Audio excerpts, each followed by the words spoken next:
Hey everyone, Rudy here. Welcome back. A lot calmer than I was yesterday, and this is part two. I kind of, bashed Wizards pretty hard in the first part. I think it kind of came off a little, eh. But this one, I kind of want to mention a few things of what I think Wizards actually does right, which they actually do a lot of things right that I don't think anyone gives them credit for. I mean, the history of all the cards, the sets, the 20 something years. I mean, they were actually able to stand the test of time on like all these other cards and video games, the industries and technology and things changing. They are actually sustainable. I mean, their sustainability is very high. Their player retention rate is very high. They're able to do very well, and that's why we're all still here after 20 something years talking about Magic.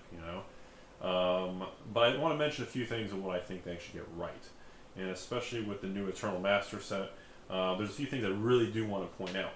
And a lot of people get so wound up. I thought today would be the perfect day because they actually just released and mentioned some of the more mythics, and they're spoiling the cards online.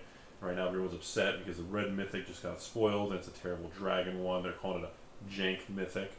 In other words, you open it and you just get depressed because you spent $10 on one little pack, and you got like a 99-cent, mythic that's going to be on eBay and tomorrow morning.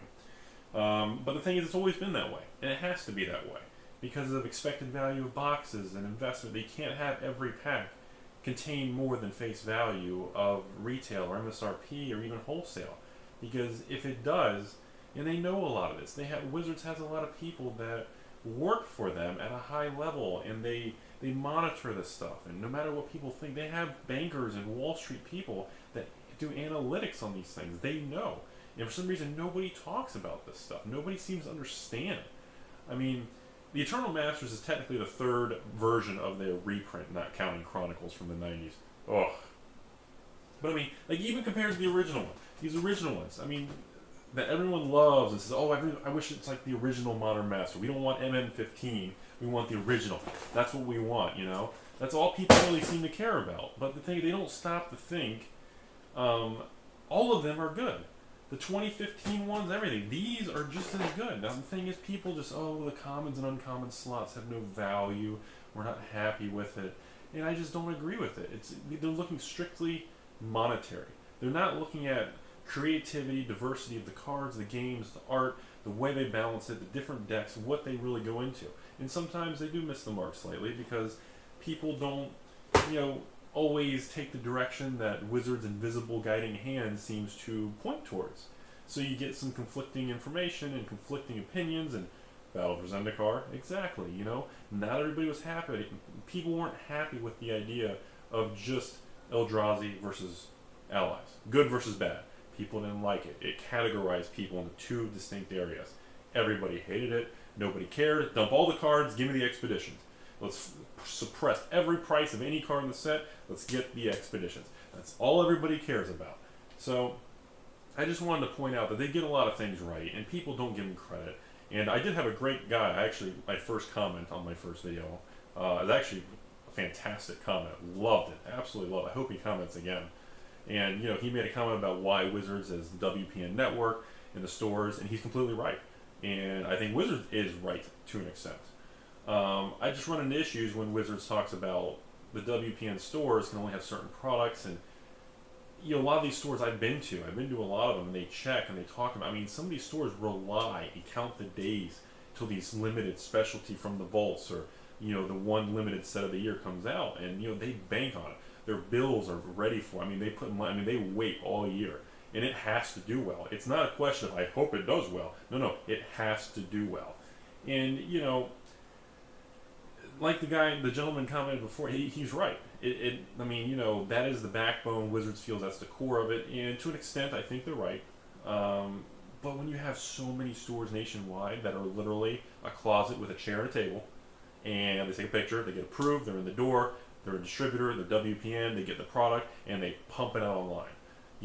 I sell a lot of things online. Our local store does very well. We sell a lot. We get probably, us alone, we get, I'd say 100 people a day on eBay. We get 100 customers a day. Again, I don't really sell sealed product because I'm not really a fan of it. It's more of an investment kind of standpoint, alternative investing, different avenue to take that doesn't correlate with a lot of Wall Street real estate type things.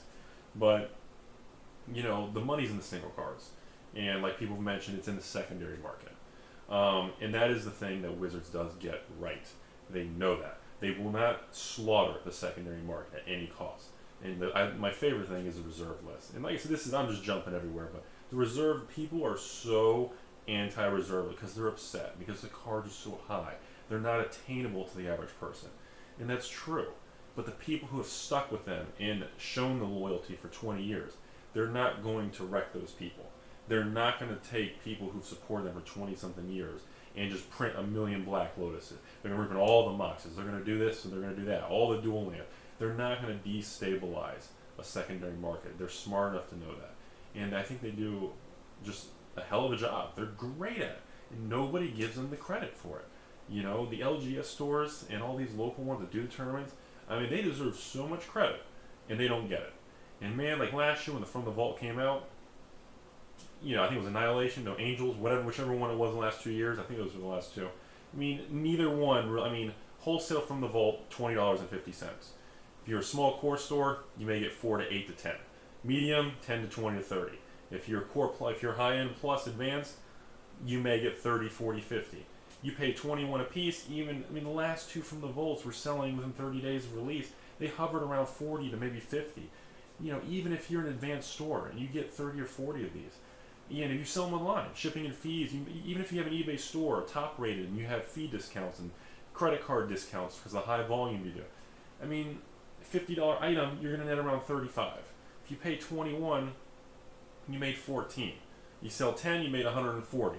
You know, you sell 30 to 40, you're going to make 500, 600. It's just not there when the average person has the overhead they do, which is why a lot of these LGS stores deserve a lot of credit.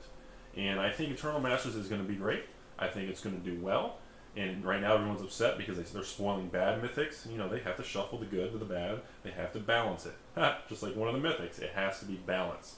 And, you know, I don't think people give enough credit and understand why they do the things they do, because I think almost every decision they make is historically is tilted in the right direction.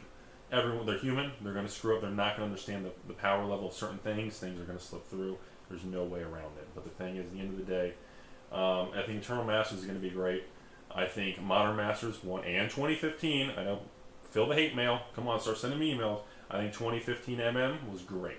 I really do. It wasn't as good as the original. I agree. The common uncommon slots were not properly allocated the way they should have been. But you know what? You know, I still like these. I think the 15 ones, I think were good.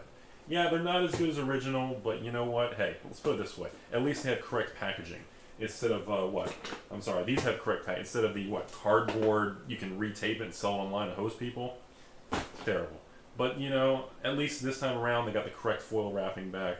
And, you know, there's going to be more good mythics in it and everything. Do I think they're going to... I don't speculate what they're going to print and what they're not. I have no idea. But you know what? I think they do a good job. I think this set is going to be good. And I don't think people give enough credit. And my third final part I'm going to make here in a minute, I just want people to realize about kind of more the box opening process. And I want to talk about expected value versus perceived value and how it works of pre-order pricing versus leveling out versus kind of long-term investing of actually keeping the box sealed. I think that's a nice topic I'd really like to point on because everyone thinks Magic shouldn't be an investment. It just should be a hobby. It should be casual. But I don't think people anywhere fully understand some of the money and the large mover and shakers behind the curtain of how much money is moved on deeming this type of stuff alternative investing. And nobody seems to be touching it. Other than that, this is Rudy, and thanks for watching.